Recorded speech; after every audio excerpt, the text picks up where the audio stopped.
Hey everyone, welcome back to the channel. So we've got a lot to cover from the 3-day weekend, and we're going to get started right here with reviews for Street Fighter 6. Now the game comes out Friday, but the review embargo has already lifted, which is a good sign. And you can see right now over on Metacritic, the PlayStation 5 version is sitting at a 92. And the PlayStation 5 version had the most reviews, so that's probably a bigger sampling. And this is with 59 reviews, and you can see here that only one of them is mixed. Now, an interesting note here, over on the PC side, there was just one mixed review, and that was from when we got this covered, so you can take that for what it's worth. And a lot of the positives about the game is that it's feature-rich, that it can be enjoyed by hardcore or casual fans, and it has a real extensive roster. Quite the contrast to when Street Fighter V released. So this has definitely turned into one of my must-have games, and I probably won't pick it up until I finish Tears of the Kingdom. So if I see a sale on the game sometime in the next few weeks, I'll probably just go ahead and pick it up. But let me know what your thoughts are. Do you plan to pick this up day one? Are you kind of waiting on a sale? Or are fighting games just not your thing? Next, we have a quick update to WrestleQuest. We actually got a release date for the game, and it's set to come out now on August 8th. Now, it was supposed to come out in May, but got a bit of a delay here. And the game is coming out for PS5, PS4, Xbox Series systems, Xbox One, Switch, PC via Steam, and actually iOS and Android through Netflix. And I think the game looks pretty interesting. It's kind of a wrestling RPG genre. So you can actually power up your character and you play through sort of a story on this. And right now, there hasn't been any announcement for a physical release, but I wouldn't be surprised if the game gets a physical release after the digital release. So I may kind of hold off on the digital release to see if that physical one comes, so I don't necessarily have to double dip. Next, as another week goes by, we have another country that approves the acquisition of Activision Blizzard by Microsoft. We have the headline here from VGC. South Korea is the latest country to approve Microsoft's Activision Blizzard acquisition. And in the article here, it does say that the Korean Fair Trade Commission, or KFTC,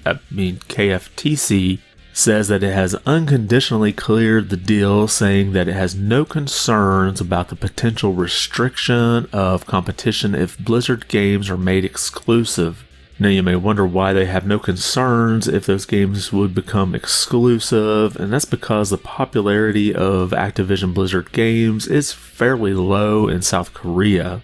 We have a statement here from the KFTC. The combined market share of games developed and distributed by Microsoft and Blizzard is small.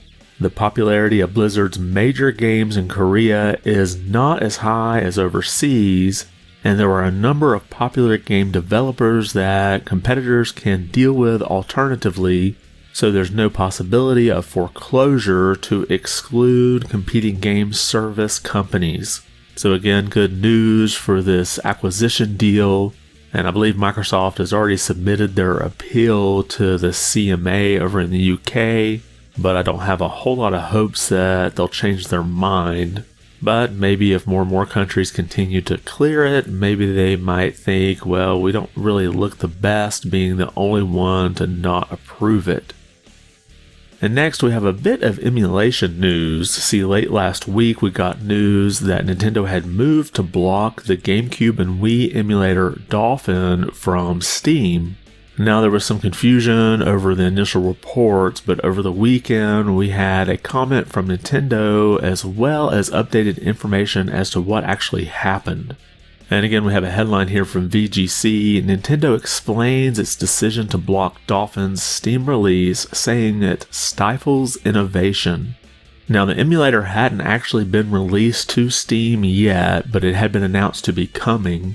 But then we got an announcement that it would be postponed. As you can see from the article here, it says, the team behind the emulator recently stated on its website that the Steam release of Dolphin had been, quote, indefinitely postponed, saying that according to Valve, Nintendo had issued a cease and desist citing the DMCA against Dolphin's Steam page.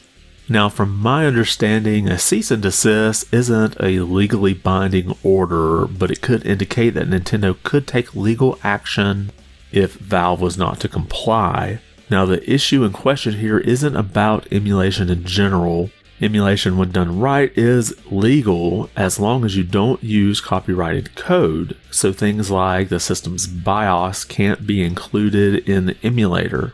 So what was Nintendo's complaint? Apparently, it revolves around the inclusion of the Wii Common Key, which is used to decrypt Wii games. Those keys are protected by the DMCA.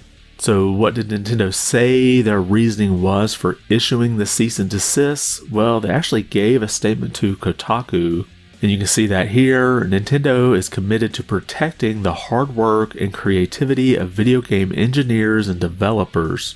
This emulator illegally circumvents Nintendo's protection measures and runs illegal copies of games.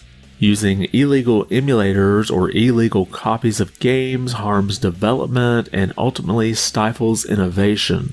Nintendo respects the intellectual property rights of other companies and in turn expects others to do the same.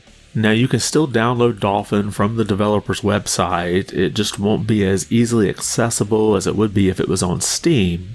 So what happens now? Well, Dolphin could get a rebuild where you have to provide the Wii Common Key yourself.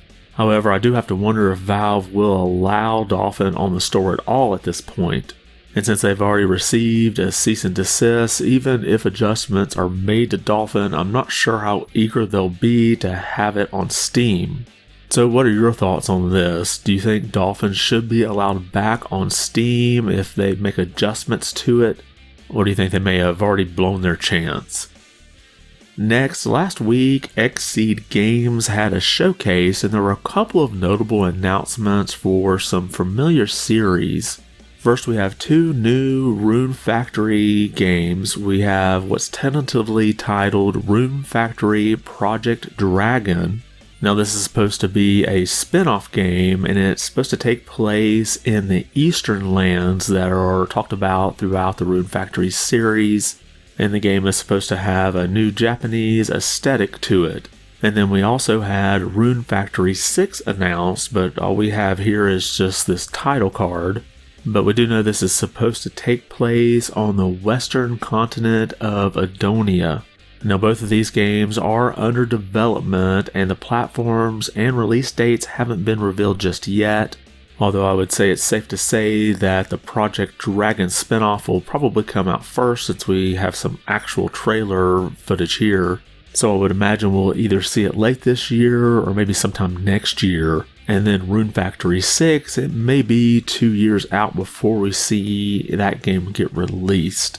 And then the other big announcement we have here is Daemon X Machina Titanic Scion. And all we have for this is a CG trailer with some close-ups of a mech here. So I would imagine we're probably still a couple years out from this game getting released, and also no platforms announced for it either. So a few couple of decent announcements here from Xseed Games, and let me know if there's any of them that you're looking forward to. Are you a Rune Factory fan? Or maybe you're looking forward to that next Daemon X Machina installment. And then finally, we have games coming to Xbox for Game Pass, as well as games with gold. So let's take a look first here at the first wave of games coming to Game Pass for June. We have available today Chicory, A Colorful Tale for cloud, console, and PC, and also Far World Pioneers for console and PC, and this is a day one game on Game Pass. And then coming on June 1st, we have Car Mechanics Simulator 2001 for cloud, console, and PC.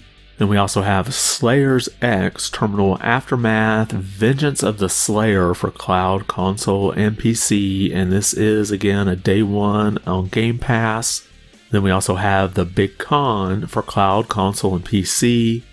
And then coming on June 6th, we have Amnesia The Bunker for cloud, console, and PC, along with Hypnospace Outlaw for cloud, console, and PC. And then on June 8th, we have Rune Factory 4 Special for cloud, console, and PC, along with stacking for cloud and console. And then we have on June 13th, Dordogne for cloud, console, and PC, again available day one with Game Pass. And looking through all of these announcements, the only one that really kind of stands out to me is Rune Factory 4 Special Edition. Now that's been out for a few years now, but it's something I've not tried out, so I may give it a whirl and see what I think. And of course, every time we have games coming into Game Pass, we have some announced to leave, and these are leaving on June 15th. We have Bridge Constructor Portal, Chorus, Maneater, Mortal Shell, Serious Sam 4, and Total War 3 Kingdoms. Now, I did play through Serious Sam 4. It was sort of a nostalgia trip. I remember playing the first couple of Serious Sam games with some friends, and the game really did bring back the feel of those first two games. So if you're a fan of that style of game, you may want to check it out before it leaves in about half a month. And Xbox also decided to announce the games coming to Games with Gold. And after having a pretty decent announcement last time with Star Wars Episode 1 Racer, I guess we shouldn't be too disappointed with what we have here. First we have Adios, and this game had a 78 Metacritic but only 5 reviews with a 4.8 user score. So not sounding very good here, and this is a 3D adventure game. And then the other game announced here was The Veil: Shadow of the Crown. Now, it didn't have any reviews for the Xbox version, but the PC had an 82 Metacritic score with 10 reviews and an 8.1 user score with only 8 users reviewing it, which is less than the critics. Now, what's interesting about this game is that it's about a blind girl and there are only sounds and no graphics. So this is basically an audio-based adventure game. So it's something I may want to try out just to see how it does. I noticed most of the reviews were pretty good for it, and I don't know how long it takes to get through, but if it's something that you can sit down an hour maybe and do, it might be worth just checking out. And that's all we have for today. Did anything we cover catch your attention? Make sure to leave a comment below and let me know. And if you like the video, be sure to give it a thumbs up, and if you haven't subscribed yet, consider doing so as it really helps out the channel. I want to thank you for watching, and be good.